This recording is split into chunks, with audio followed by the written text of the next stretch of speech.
무려 25년 7개월 동안 단 한 번도 내주지 않았던 그 자리가 오늘 마침내 주인이 바뀌었습니다. 투자자 여러분 반갑습니다. 6월 23일 오늘도 주식 공부 시작하겠습니다. 오늘 코스피 시가총액 1위 자리가 25년 만에 바뀌었습니다. 삼성전자가 그 자리를 잠시 내준 건데요.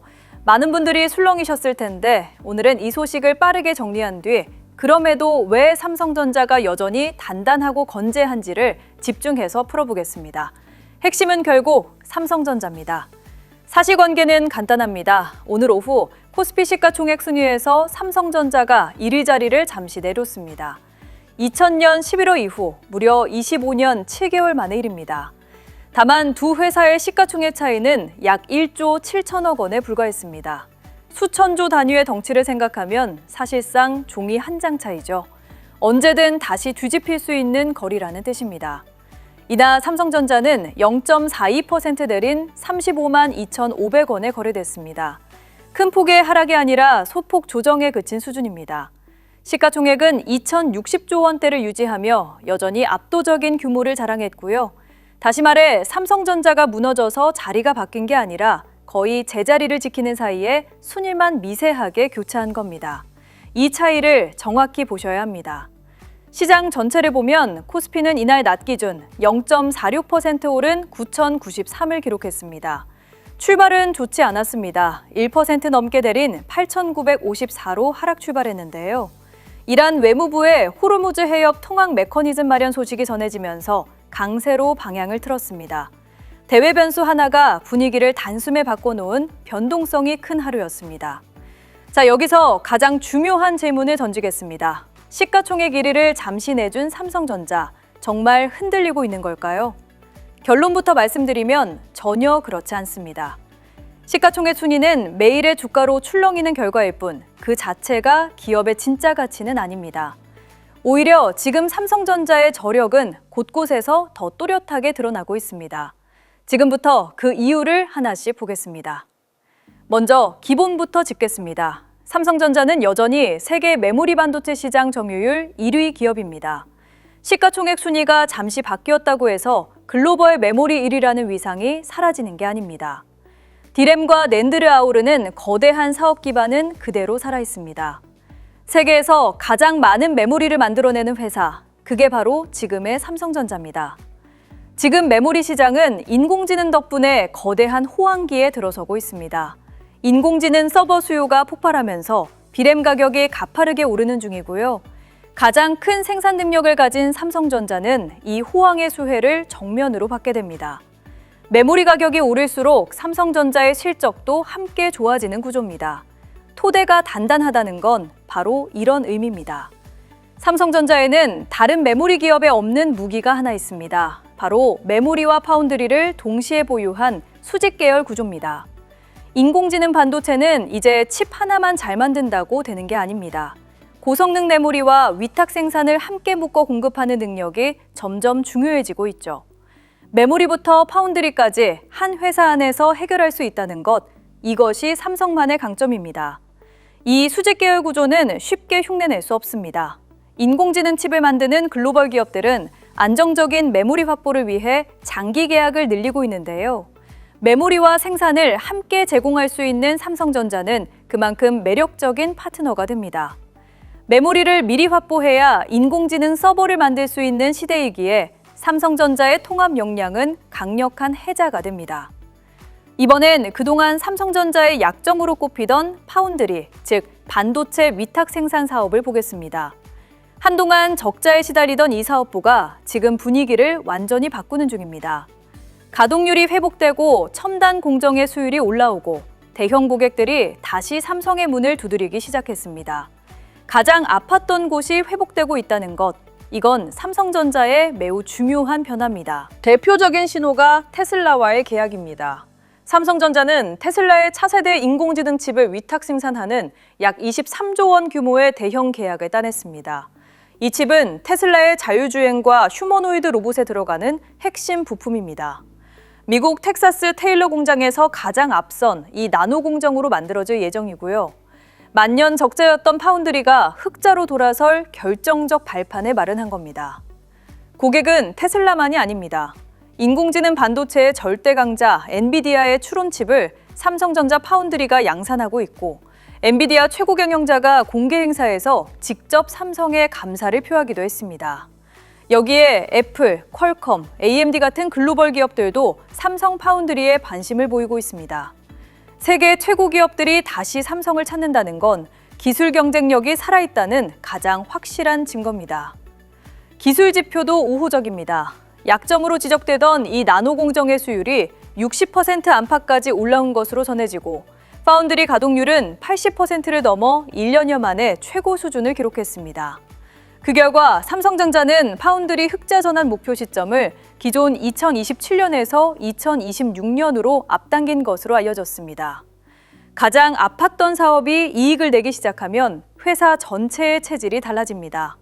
삼성전자의 진짜 힘은 따로 떨어진 사업들이 하나로 맞물릴 때 나옵니다. 메모리, 파운드리, 그리고 시스템 반도체 설계 부문이 서로를 끌어주는 삼각편대를 이루고 있습니다. 고성능 메모리를 만들고 그것을 자사 파운드리의 첨단 패키징 기술과 결합해 함께 공급할 수 있다면 인공지능 반도체 시장의 판도를 바꿀 수도 있습니다. 이 통합된 그림이 삼성전자의 미래 경쟁력입니다.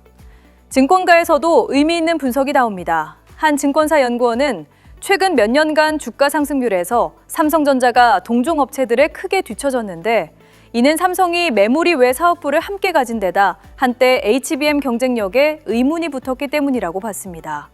그러면서 메모리 1위 위상 회복과 파운드리 경쟁력 회복을 감안하면 현재 주가는 현저히 저평가됐다고 진단했습니다. 여기서 발상을 한번 뒤집어 볼까요? 그동안 삼성전자가 저평가받은 이유는 메모리 외에 파운드리 같은 다른 사업을 함께 가졌다는 점이었습니다. 그런데 그 파운드리가 흑자로 돌아서고 경쟁력을 회복하면 어제의 약점이 오늘의 강점으로 바뀝니다. 짐처럼 여겨지던 사업부가 새로운 성장 엔진이 되는 거죠. 삼성전자를 바라보는 시장의 시선이 달라질 수 있는 대목입니다. 한 걸음 물러나 보겠습니다. 이번 시가총액 순위 교체는 삼성전자의 추락이 아니라 한국 반도체 전체가 인공지능 시대의 중심에 섰다는 신호입니다. 그리고 삼성전자에게 이 순간은 자극이자 동력이 됩니다. 잠시 내준 1위는 끝이 아니라 메모리와 파운드리를 모두 앞세워 다시 치고 나갈 명분이 된 셈이죠. 삼성전자의 다음 한 수가 더 기대되는 이유입니다. 자, 여기까지가 삼성전자의 저력입니다. 그런데 이런 굵직한 뉴스일수록 투자자는 한 박자 더 차분해질 필요가 있습니다. 1위가 바뀌었다는 헤드라인에 휩쓸려 성급하게 움직이는 게 아니라 무엇을 확인하고 무엇을 지켜볼지 정해두는 게 먼저입니다. 지금부터는 삼성전자를 투자자 입장에서 어떻게 봐야 할지 세 가지로 나눠 정리하겠습니다. 첫째는 관점입니다. 시가총액 순위는 매일 출렁이는 결과일 뿐 그 자체가 기업의 가치는 아닙니다. 정말 봐야 할 것은 삼성전자의 실적입니다. 메모리 수익성이 어떻게 회복되는지, 파운드리가 실제로 흑자로 돌아서는지, 그 숫자를 분기 실적에서 직접 확인하는 게 핵심입니다. 순위라는 겉모습보다 이익이라는 알맹이를 보는 눈이 필요합니다. 둘째는 신호입니다. 삼성전자의 다음 분기 실적에서 파운드리 흑자 전환 여부, 이 나노 공정의 수요 추가 개선, 그리고 테슬라와 엔비디아에 이은 신규 대형 수주가 나오는지가 핵심 관전 포인트입니다. 여기에 HBM 시장에서 삼성이 점유율을 얼마나 회복하는지도 함께 보셔야 합니다. 이런 지표들이 우상향한다면 순위는 언제든 다시 바뀔 수 있습니다. 셋째는 리스크입니다. 좋은 그림만 봐서는 안 됩니다. 삼성전자의 파운드리 흑자 전환이 예상보다 늦어질 수 있고, 테일러 공장 가동에 따른 비용 부담도 변수입니다. 인공지능 투자 열기가 과열이라는 경계의 목소리, 환율과 글로벌 경기 같은 외부 변수도 주가를 흔들 수 있습니다. 밝은 전망과 위험 신호를 함께 저울에 올려놓는 균형이 반드시 필요합니다. 여기서 한 가지 꼭 짚고 싶은 게 있습니다. 오늘 1위가 바뀌었다는 소식에 어떤 분은 불안해하고 어떤 분은 흥분하셨을 겁니다. 하지만 시장에는 날마다 이런 뉴스가 쏟아집니다. 오늘은 시총 순위지만 내일은 또 다른 헤드라인이 우리를 흔들 겁니다. 그때마다 마음이 함께 출렁이면 남는 건 피로와 뒤늦은 후회뿐입니다. 매번 흔들리는 데는 다 이유가 있습니다. 흔들리는 이유는 단순합니다. 나를 붙잡아줄 중심이 없기 때문입니다. 중심이 없는 사람은 좋은 뉴스에 뒤늦게 달아오르고 나쁜 뉴스에 가장 먼저 겁을 먹습니다. 같은 뉴스를 봐도 누구는 휘청이고 누구는 담담합니다. 그 차이를 만드는 게 바로 나만의 투자 기준입니다. 삼성전자를 보든 어떤 종목을 보든 흔들리지 않으려면 내 안에 분명한 기준 하나가 서 있어야 합니다. 25년 만에 대장주 자리는 잠시 바뀌었지만 삼성전자는 메모리 1위의 저력과 깨어나는 파운드리, 그리고 누구도 흉내낼 수 없는 수직 계열 구조를 품은 채 여전히 건재합니다. 순위는 바뀌어도 본질은 쉽게 무너지지 않습니다. 그래서 오늘 같은 날일수록 제가 던지고 싶은 질문은 단 하나입니다. 여러분에게는 이렇게 1위가 흔들리는 순간에도 마음을 붙잡아줄 자기만의 투자 기준이 지금 있으신가요? 그래서 주주분들이 생각하시는 요점은 이것일 겁니다. 오늘처럼 빠르게 움직이는 장에서 차트를 어떻게 받아들이느냐. 사실 그 한 가지 차이가 1년 뒤, 5년 뒤 자산의 결과를 완전히 다르게 만듭니다. 역사가 그걸 증명해왔습니다. 2018년 11월 삼성전자가 7만 원 아래로 빠졌을 때 시장은 메모리 사이클은 끝났다고 외쳤지만 단 2년 만에 2배가 됐습니다. 22년 10월 5만 원대로 내려왔을 때도 이번엔 진짜 끝났다는 말이 도배됐지만 그 자리가 새로운 상승의 시작점이 됐죠. 역사는 말합니다. 모두가 끝났다고 외칠 때 진짜 끝난 적은 거의 없었고 오히려 모두가 안전하다고 박수칠 때가 진짜 위험한 자리였죠. 여기서 솔직히 말씀드리겠습니다. 주식으로 돈을 버는 분들은 똑똑해서가 아닙니다. 정보가 많아서도 아니죠. 주식으로 수익 내는 가장 큰 차이는 기준이 있는가. 보통 일반 투자자분들은 오를 때 무서워서 못 사고 빠질 때 무서워서 팔고 다 끝난 뒤에 뒤늦게 따라 들어가십니다. 반대로 기준이 있는 분들은 빠질 때 조금씩 담고 회복된 뒤에 비중을 줄이시죠. 이건 정보의 차이가 아니라 기준의 차이입니다. 그리고 오늘 같은 날 그 기준이 있으신지 스스로 물어보셔야 합니다. 하지만 그 기준 혼자 만드시기 정말 어렵습니다. 특히 요즘 국장에 처음 들어오신 초보 주주분들이 정말 많은데 항상 차트를 봐도 뭘 사야 할지 모르겠다라며 어려워하셨던 경험 누구나 한 번쯤 했을 생각입니다. 빨간 봉, 파란 봉, 수많은 선들 봐도 모르겠으니 결국 남들 따라 사고 떨어지면 불안해서 팔게 됩니다. 사실 초보자가 매일 쏟아지는 정보를 혼자 분석하기란 거의 불가능하죠. 기업 실적, 금리, 환율, 뉴스, 공시, 전문가도 따라가기 벅찬 정보가 매일같이 쏟아지는데 이걸 혼자 공부해서 판단한다는 건 현실적으로 무리입니다. 특히 직장인이라면 더욱 공감되실 겁니다. 하루 종일 일하고 지친 몸으로 퇴근했는데 거기서 또 주식 공부까지. 사실상 불가능에 가깝고 차트 보는 법을 배우려고 해도 시간도 체력도 남아있지 않습니다. 그래서 대부분은 그냥 남들 사는 거 따라 사자로 끝나고 그 결과는 대개 손실로 돌아오죠. 그래서 이번에 제 채널에서 주식을 보는 눈을 키울 수 있게 국내 주식 투자 기준표를 직접 공유해드리기로 했습니다. 하루하루 바뀌는 시장의 흐름을 그날그날 정리해서 오늘 어떤 신호가 나왔고 무엇을 지켜봐야 하는지를 한눈에 보실 수 있게 만든 기준표입니다. 내가 자고 있을 때도 일하고 있을 때도 시장은 쉬지 않고 움직이지만 이 기준표를 받으시면 그 흐름을 매일 같은 기준으로 따라가셔서 결국 수익으로 이어지게 만드는 구조입니다. 감으로 하던 투자를 기준표로 직관적으로 보고하는 투자로 바꿔주고 늘 같은 기준으로 시장을 볼 수 있게 도와드립니다. 공부할 시간이 없는 분일수록 오히려 더 필요한 가장 기본적인 기준표인 셈이죠. 아이시적게 느껴지지 않게 꾸준히 보시다 보면 어느새 수익을 만드는 눈이 생기실 겁니다.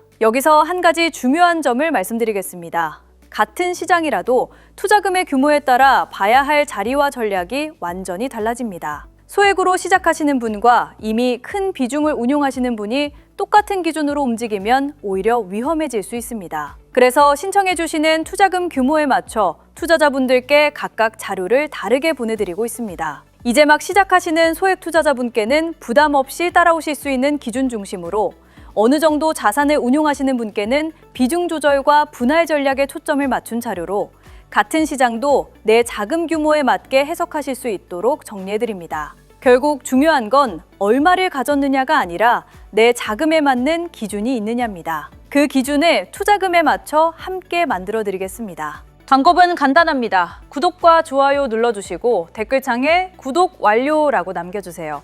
그리고 더보기란이나 댓글창의 신청 페이지 링크에 성함과 연락처, 그리고 마지막으로 대략적인 투자금 규모만 적어주시면 거기에 맞춰 매일 업데이트되는 자료를 각각 보내고 있습니다. 또 후기와 꿀팁이 오가는 텔레그램 공유방도 있으니 함께 들어오셔서 정보를 나눠 가시길 바랍니다. 진짜 부의 이동은 모두가 웃을 때가 아니라 모두가 두려워 도망칠 때 조용히 일어났습니다.